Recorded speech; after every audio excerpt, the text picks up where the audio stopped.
2 están entrando a 400 litros por minuto de acetona líquida. Podemos observar que esto es un flujo volumétrico y también, como sabemos que es un líquido, tenemos su densidad, que nos está diciendo el problema que son 791 gramos por litro. Se van los litros y sabemos que en un mol de acetona líquida hay 58.08 gramos. Haciendo esta operación matemática podemos tener el número de moles que hay en la corriente número 2. Ahora vamos a calcular el número de moles que hay en la corriente número 3. Nos dice el problema que hay 419 metros cúbicos. Lo tenemos que pasar a litros. Sabemos que en un metro cúbico hay 1000 litros. Entonces, por ende, hay 419.000 litros.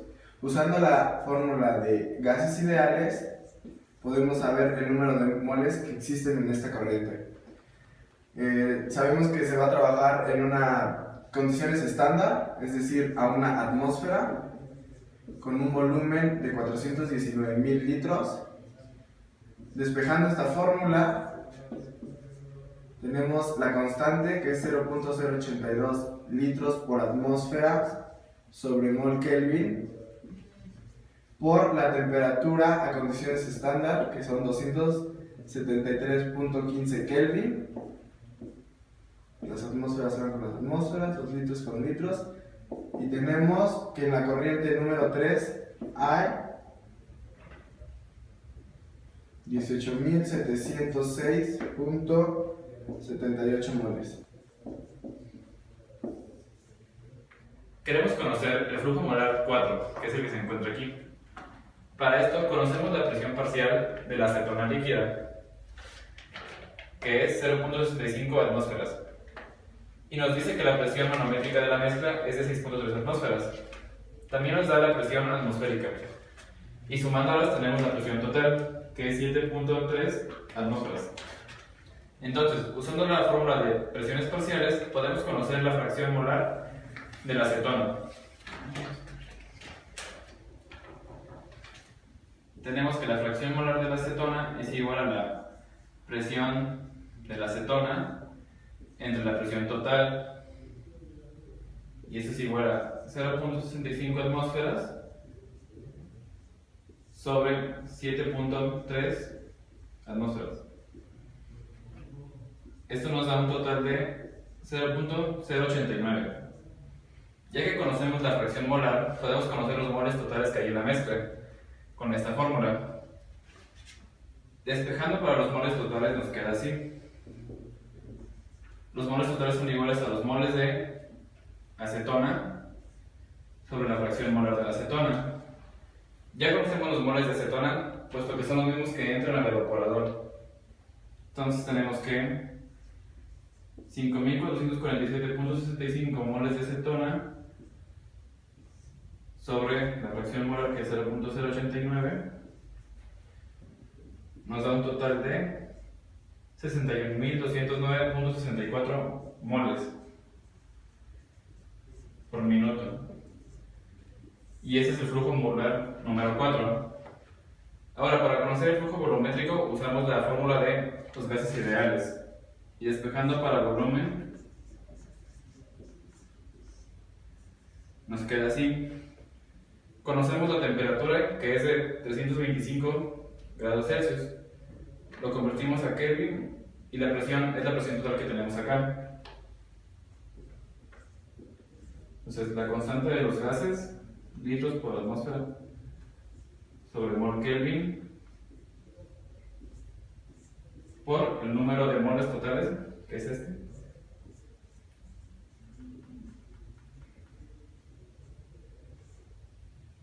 por la temperatura en Kelvin, que es 598.15 sobre la presión, que es 7.304 atmósferas. Entonces tenemos que el flujo volumétrico 4 es igual a 411.038.9 litros por minuto.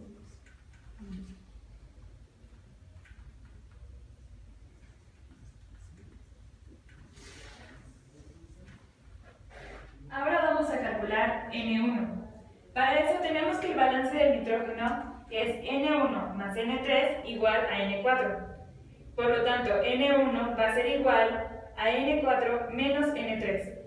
N4 es la resta de los moles totales menos los moles de acetona, y esto va a ser igual a 55.761.99.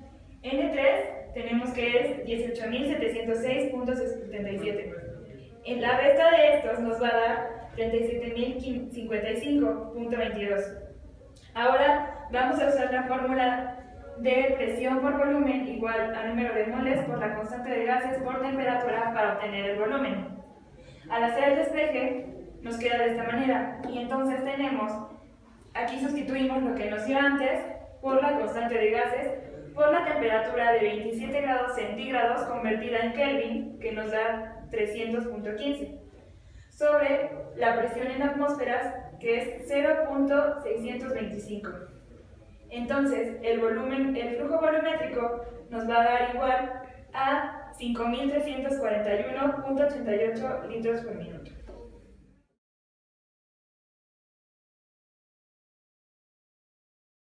Bueno, tenemos la fórmula que dice que la presión parcial es igual a la presión total por la fracción molar. Para el caso del helio, tenemos que la presión total es 2 y la fracción va a ser de 0.35. Solo realizamos esta multiplicación y nos da 0.7. Esta va a ser la presión parcial para el caso del helio.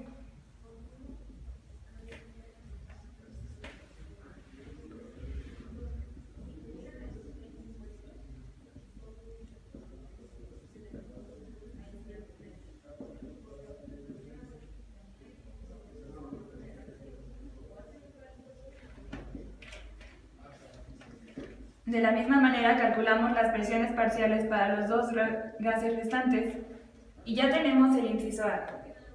Ahora prosigue calcular la fracción másica del metano. Sabemos que la fracción másica resulta de la división de la masa del compuesto entre la masa total de la mezcla, y también conocemos que la fracción molar es igual al número de moles del compuesto sobre el número de moles totales.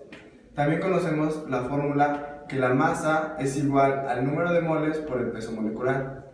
Con esta fórmula podemos hacer lo siguiente: el número de moles del compuesto por el peso molecular del compuesto entre el número de moles totales de la mezcla por el peso molecular promedio nos da como resultado la fracción másica. Conocemos que esto es lo mismo que fracción molar. Con esto podemos hacer lo siguiente: la fracción másica del metano resulta de multiplicar la fracción molar del metano por su peso molecular entre el peso molecular de la mezcla. Sustituyendo valores, obtenemos lo siguiente.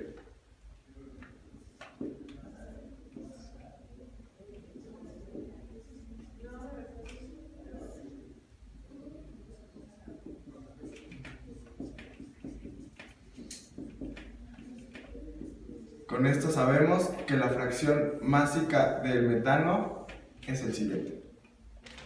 Ahora calcularemos el peso molecular promedio de la mezcla de gases, ya que conocemos las fracciones molares de cada uno. Entonces tenemos que el peso molecular promedio es igual a la fracción molar de helio por su peso molecular, más la fracción molar del metano por su peso molecular, más la fracción molar del nitrógeno por su peso molecular. Haciendo las operaciones tenemos que el peso molecular es igual a 17.21. Ahora vamos a calcular la densidad de la mezcla. Para eso sabemos que la densidad es igual a la masa sobre el volumen. Vamos a utilizar esta fórmula. Sabemos que el número de moles puede ser calculado como m sobre el peso molecular. Y ahora solo vamos a despejar. El peso molecular va a multiplicar a la presión. El volumen va a pasar dividiendo. Y este término también puede pasar de este lado dividiendo. Sabemos que masa sobre volumen es igual a densidad. Entonces nos queda la presión por el peso molecular de la mezcla sobre la constante de gases por la temperatura en Kelvin. El problema nos da la temperatura en grados centígrados, así que solamente vamos a sumar 273.15. Así, la densidad va a ser 2 atmósferas por el peso molecular sobre la constante de gases por la temperatura en Kelvin,